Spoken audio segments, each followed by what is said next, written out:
নমস্কার বন্ধুরা, মিটমিরা চ্যানেলে আপনাদের সকলকে জানাই স্বাগতম। আশা করি আপনারা সকলে ভালো আছেন। তো আসুন, আজকে আপনাদের জন্য নিয়ে এসেছি নতুন একটি রেসিপি। আজ আমি তৈরি করব কাতলা মাছের ভাপা। অনেকেই অনেক রকমভাবে কাতলা মাছের ভাপা তৈরি করে থাকেন। তো আজকে আমি আমি ঘরে যেইভাবে কাতলা মাছের ভাপা তৈরি করি আর আমার পরিবারের সকলে খেয়ে খুবই ভালো বলে, তো সেই রেসিপিটাই আজকে আপনাদের সঙ্গে শেয়ার করব। আমি আজকে কাতলা মাছের ভাপাটা কড়াইতে করব। অনেকে আছে বাটিতে করেও করে, তো আমি কড়াইতে কিভাবে করি সেটাই আপনাদের আজকে তৈরি করে দেখাবো। আর একটা কথা, এইভাবে অবশ্যই একবার আপনারা সকলে ট্রাই করে দেখবেন। আপনাদের কথা দিচ্ছি, যদি একবার এইভাবে ট্রাই করে খেয়ে দেখেন অবশ্যই আপনাদের ভালো লাগবে। তাহলে চলুন রেসিপিটা শুরু করি। তো আমি কাতলা মাছের ভাপা তৈরি করার জন্য এখানে 6 পিস কাতলা মাছের পেটি নিয়ে নিয়েছি। মাছটায় হালকা নুন হলুদ মাখিয়ে রেখে দেব।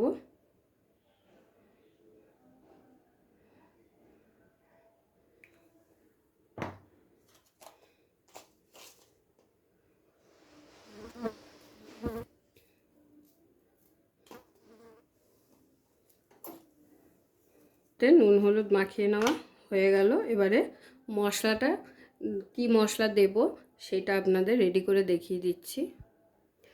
তো আজকের মশলাটা আমি মিক্সিতে করব। তো প্রথমেই মিক্সিং বল নিয়ে নিয়েছি একটা, এর মধ্যে আমি এবার সর্ষে নিয়ে নিচ্ছি। সর্ষেটাকে প্রথমে শুকনো একটু গুঁড়ো করে নেব আগে, তারপরে জল দিয়ে বাকি জিনিস দিয়ে একবারে পেস্টটা তৈরি করে নেব। মাছের পরিমাণ বুঝে কিন্তু সর্ষেটা নিতে হবে। এখানে আমি 2 টেবিল চামচের মতো সর্ষে নিয়ে নিলাম। তাহলে দেখুন সর্ষেটা আমার গুঁড়ো করে নেওয়া হয়ে গেছে। প্রথমে যদি এরকম শুকনো গুঁড়ো করে নেন তাহলে পেস্টটা কিন্তু খুব স্মুথ হয়। এবারে আমি আরেকটা মিক্সার বাটিতে ঢেলে নেব এই গুঁড়োটা।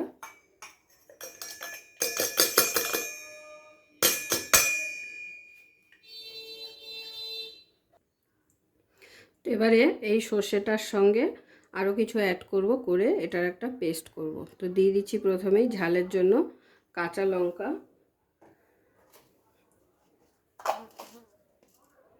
তারপর দিয়ে দিচ্ছি সামান্য একটু নুন দিয়ে সর্ষে পেস্ট করলে তেতো হয় না। দিয়ে দিচ্ছি একটু সর্ষের তেল। সর্ষের তেলে খুব সুন্দর একটা স্মুথ পেস্ট হয়। আর দিয়ে দেবো এর সাথে রসুন। ঝালটা আপনারা আপনাদের পরিমাণ বুঝে ব্যবহার করবেন। এবারে এটার মধ্যে জল দিয়ে এটার একটা পেস্ট করে নেব।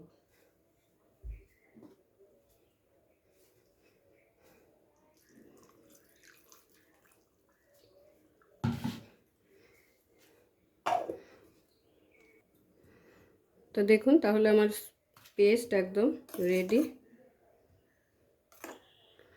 এবারে রান্নাটা শুরু করব। তো রান্নাটা শুরু করছি। এখানে কড়াই বসিয়ে দিয়েছি, গ্যাস ধরিয়ে দিয়ে দিচ্ছি কড়াইতে সর্ষের তেল।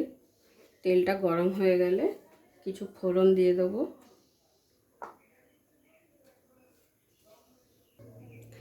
তো তাহলে তেলটা গরম হয়ে গেছে, এবার ফোড়নে দিয়ে দিচ্ছি 2টো শুকনো লঙ্কা,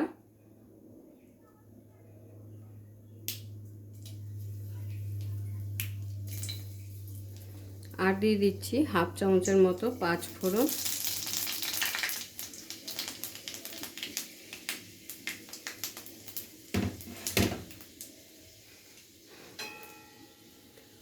ফোড়নটাকে হালকা নেড়ে চেড়ে নেব।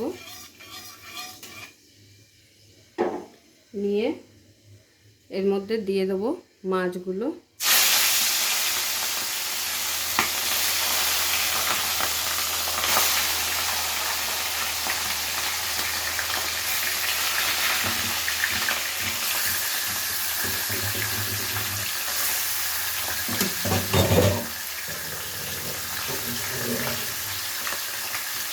এরপরে দিয়ে দেবো সর্ষে বাটাটা।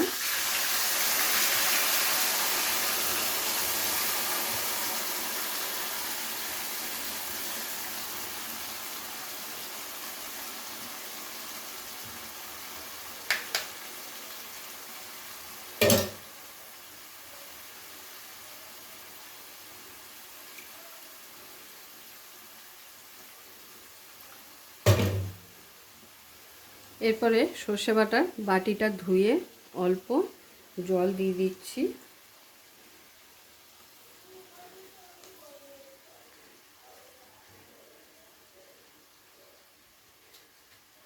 তারপর দিয়ে দেবো এক এক করে সমস্ত মশলা।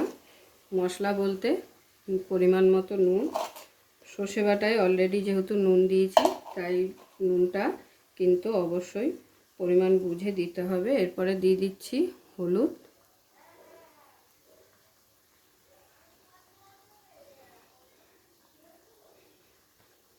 আর রঙের জন্য দিয়ে দেবো সামান্য একটু কাশ্মীরি লঙ্কা গুঁড়ো। ব্যাস হয়ে গেল। এখানে কিন্তু আর তেমন কোনো মশলা পড়বে না। এবার হালকা হাতে মাছগুলোকে নেড়ে চেড়ে সমস্ত মশলাগুলো ভালো করে মিশিয়ে নিতে হবে। খুবই সিম্পল কিন্তু রেসিপিটা, একদমই কোনো খাটনি নেই, কিন্তু খেতে কিন্তু অসাধারণ হয়।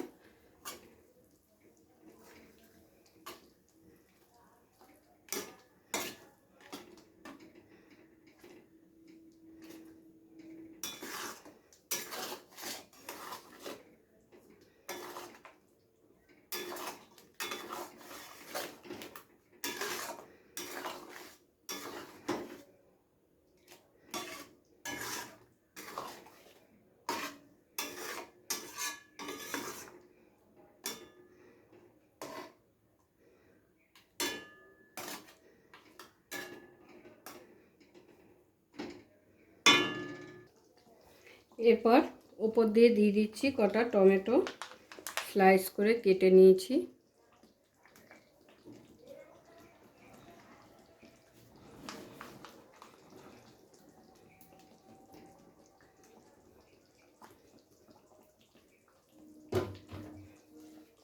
দিয়ে দিচ্ছি পরিমাণ মতো আর একটু সামান্য জল।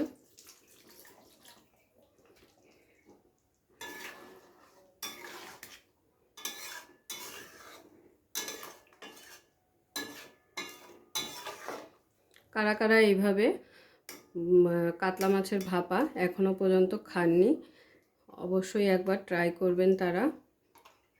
খুব টেস্টি হয় এই রান্নাটা। এবারে এটাকে ঢাকা দিয়ে রান্নাটা আমাদের করে নিতে হবে।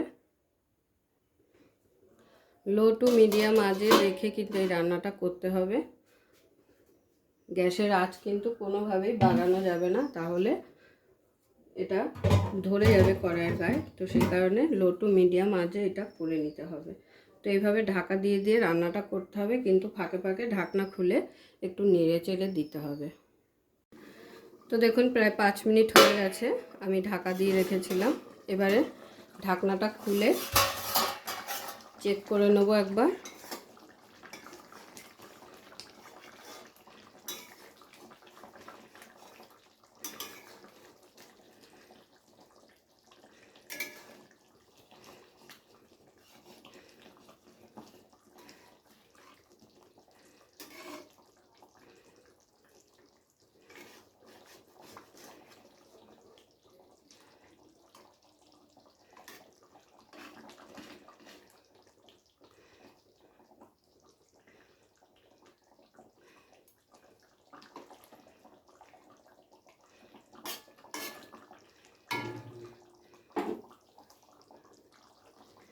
দিয়ে দিচ্ছি এর মধ্যে একটু ধনেপাতা।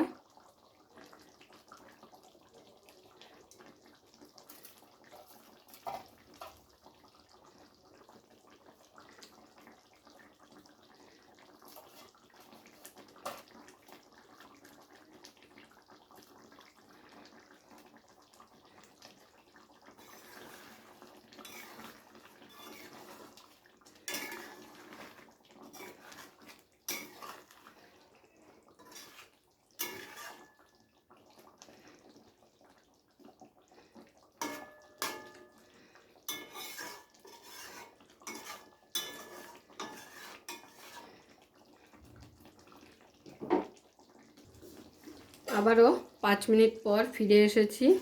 একটু হালকা করে নাড়াচাড়া দিয়ে দেবো। তো গ্রেভিটা কিন্তু অনেকটাই টেনে এসেছে।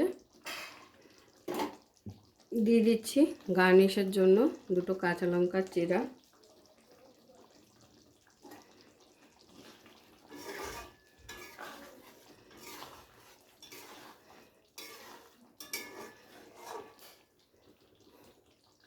যেহেতু মাছটা ভেজে নেওয়া হয়নি, তো সেই জন্য কিন্তু মাছটা খুবই নরম থাকে।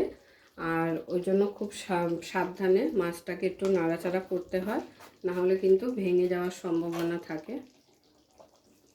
পুরো ভিডিওটা দেখার জন্য সকলকে অসংখ্য ধন্যবাদ। এরকম আরও নিত্য নতুন ভিডিও দেখার জন্য চ্যানেলটি অবশ্যই সাবস্ক্রাইব করে নেবেন, আর পাশে থাকা বেল আইকনটি প্রেস করে নেবেন নতুন রেসিপির আপডেট পাওয়ার জন্য। তো সবাই ভালো থাকবেন, সুস্থ থাকবেন। আবারও দেখা হচ্ছে আপনাদের সাথে নতুন একটি রেসিপি নিয়ে।